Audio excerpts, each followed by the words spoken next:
Good evening and thank you for joining us for KREM 2 News at 5. I'm Mark Hanrahan. Whitney is off tonight. Well, tonight extreme heat continues to grip the inland northwest as a heat wave takes over most of the country.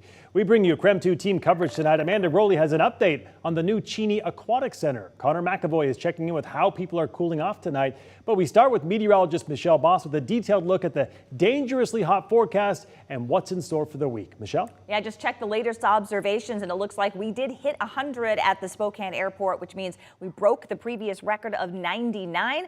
We are currently sitting at 98 degrees, but we have plenty of triple digits out across central Washington right now, from 105 in Omak to the low 100s in Moses Lake and Othello. Lewiston sitting at 104.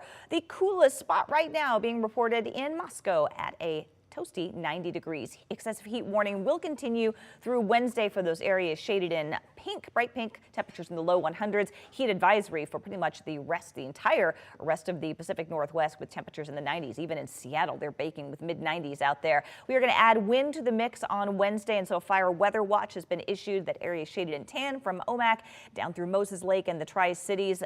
Wind gust up to 25 to 35 miles per hour on top of very dry conditions mean increased fire danger. Red flag warnings in effect over the Cascades. Mother Nature bringing us clear skies all across the region, and of course no rainfall to talk about at all. Clear skies this evening, clear skies overnight, and we will struggle to get below 70 degrees during the overnight hours. On our way to 103 tomorrow, another record, and then another record on Wednesday with the high of 104. All right, Michelle, thank you very much. Well, cooler days are ahead for the Chey community. Tonight, we are getting an updated look at what the city's new aquatic center will look like and how soon it will open. KREM 2's Amanda Rowley joins us live from the site where it's now being built. Amanda? Well, construction for Chey's new aquatic center has just started. Behind me, if you can hear off in the distance, crews right now are working on digging out the dirt to make space for this new community pool.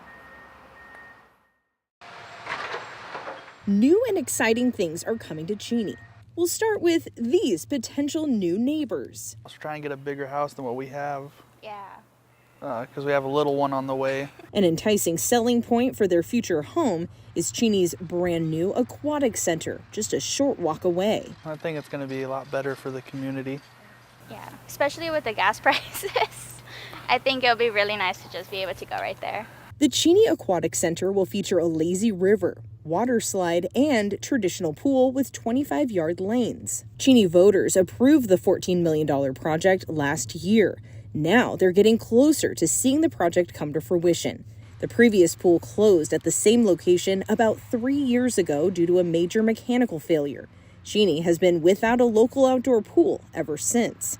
The city is expecting the center to open by next summer, but the excitement is already building for City Capital Project Manager Dan Curley. I believe this is the only outdoor pool in the West Plains. The West Plains is growing rapidly, so we're really excited to be able to have that amenity here in Chey. He says the city is also working with sponsors and the Spokane Parks Foundation to generate more funds that'll help keep pool fees affordable and accessible.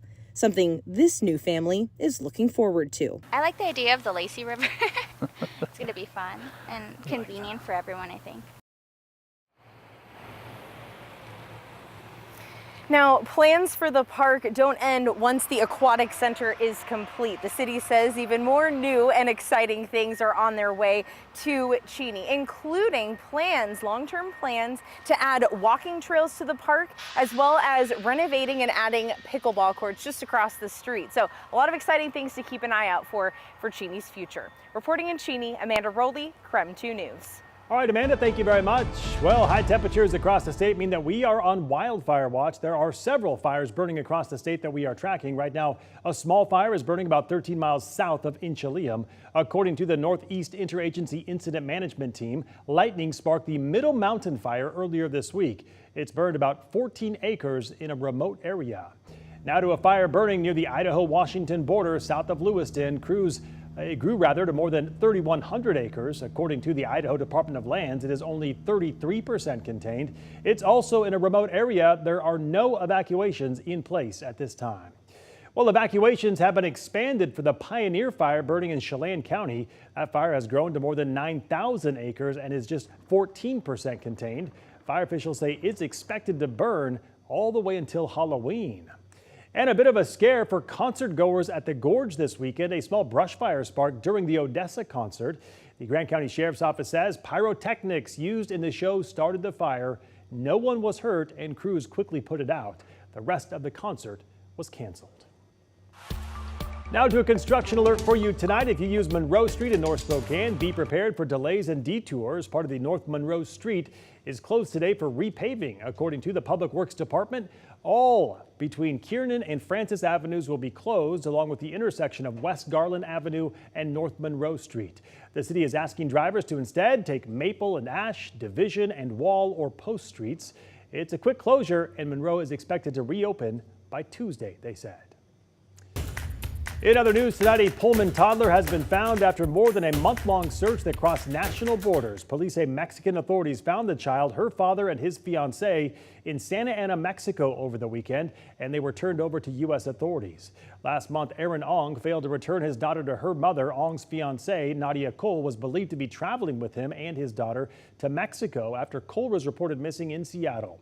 Ong is being held in the Santa Cruz County Detention Center in Nogales, Arizona, waiting extradition to Whitman County for failing to return his daughter to her mother. Meanwhile, Cole was deported back to the U.S. Pullman police say right now it's just too early to tell if she'll be charged. Police also tell us the toddler now in the care of Arizona Child Protective Services and plans to reunite with her mother as soon as today. A Spokane County business is feeling the frustration and financial burden after a weekend of vandalism. KREM 2's Shannon Mowdy is live tonight outside the Little Garden Cafe. Shannon? Yeah, this is the Little Garden Cafe near Whitworth, and you can still see the damage. I mean, chunks of glass are still falling out of this window after it was shot overnight Saturday. Faith Alderetti is keeping a sunny disposition. I'm great. How are you? Even though things haven't been so rosy. Third time in 6 months. At Little Garden Cafe. Yeah, always the windows. Overnight Saturday, someone shot out the front glass, though the double pane kept them from getting inside. Yeah, that's the frustration. It's just destroying people's stuff. And Alderetti knows she's not alone. She's heard other small businesses like Wall Street Diner have been hit too. It's hard. It's hard on small businesses because it's not simply replacing the window. It's how are we going to pay for that? And, you know, most likely you're going to have to cut hours and payroll. The last window fix cost around $1,500, and solidarity with other small businesses doesn't pay. I feel devastated for them. Or maybe it can. As a small business, I recognize what an insult like that can do. Celeste Shaw's Chaps Bakery staff is working overtime to help Little Garden. We're going to be doing scones and cookies and some basic pastries. All for sale Thursday at whatever price customers choose to give. For Alderetti, it's a shining example. We may not be able to do a huge amount or give a huge donation or pay for something, but, you know, can we share their posts? Can we donate a little something? But for Shaw, who also had windows shot out, it's an example of another kind. There has to be a stronger voice to recognize that this is a problem. And I think that starts by us standing together and saying, look at what's happening. One she hopes comes with accountability for those behind the destruction. And it's more than monetary. I think there's a safety component here that is really terrifying. Now, Chaps is whipping up those goodies, but you can buy them here at the Little Garden Cafe near Whitworth or at the Audubon Cafe, and that is this Thursday. And again, that's whatever price you can afford. Shannon Mowdy, KREM 2 News. All right, Shannon, thank you very much. In the meantime, we are learning more about a woman who died in a suspected drive-by shooting in north central Spokane over the weekend. The Spokane County Medical Examiner has identified 19-year-old Maria Cap-Uston as the person shot and killed on West Cortland Avenue and has ruled her death a homicide. Spokane police are still searching for the shooter tonight. Police are asking for anyone with any information to please call Crime Check. That number is right there at the bottom of your screen.